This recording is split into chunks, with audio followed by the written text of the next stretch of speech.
Les SCPI, Sociétés civiles de placement immobilier, ont été créées dans les années 1960. Pendant ces années-là, certains épargnants ont souhaité investir dans de l'immobilier à haut rendement. Cependant, les sommes à investir étaient trop importantes et donc une solution a été trouvée, l'appel à l'épargne publique. C'est seulement en 1970 que le terme SCPI apparaît. Il s'agit d'un placement immobilier locatif de long terme. À la différence d'un achat immobilier classique, la SCPI permet de détenir de l'immobilier sous forme de parts. Il est possible d'acquérir des parts de SCPI de différentes manières. Au comptant, l'investisseur décide d'acheter des parts de SCPI avec son épargne personnelle afin d'obtenir un rendement immédiat grâce à des performances attractives.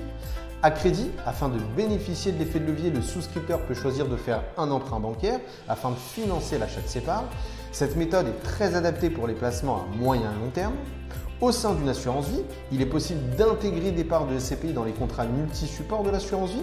C'est une solution qui peut se révéler intéressante afin de pallier à la baisse des fonds euros. Enfin, en démembrement, c'est une opération d'investissement accessible à tous qui permet d'acquérir temporairement la nue propriété avant de récupérer la pleine propriété des parts.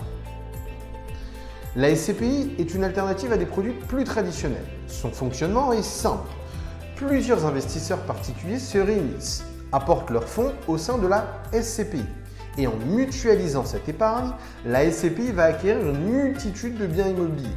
Ce parc immobilier va générer un loyer qui va être redistribué à la SCPI et le reliquat aux investisseurs. Car c'est elle, la SCPI, qui viendra prendre en charge toutes les contraintes que l'on peut rencontrer en achetant directement un bien, à savoir la gestion, les travaux, l'assurance, les taxes, la vacance locative et bien d'autres. C'est donc un placement sans contrainte de gestion. Comme tout investissement immobilier, la SCPI présente des risques. Un risque de perte en capital. Les SCPI ne bénéficient d'aucune garantie sur la valeur du capital investi. Un risque de liquidité. La SCPI n'est pas un produit coté. Elle ne présente donc pas la même liquidité qu'un produit financier. Et un risque de baisse des loyers. En effet, les loyers peuvent fluctuer à la hausse comme à la baisse. De manière générale, les SCPI vous permettent de réaliser plusieurs objectifs. Diversifier vos placements, préparer votre retraite grâce à la création de revenus réguliers, optimiser votre situation fiscale en bénéficiant d'avantages fiscaux, constituer un capital à long terme. Vous l'aurez compris, la SCPI vous permet d'investir dans un parc immobilier pour vous créer des revenus locatifs complémentaires. Cependant, il convient de prendre en considération vos objectifs d'investissement avant d'investir en SCPI.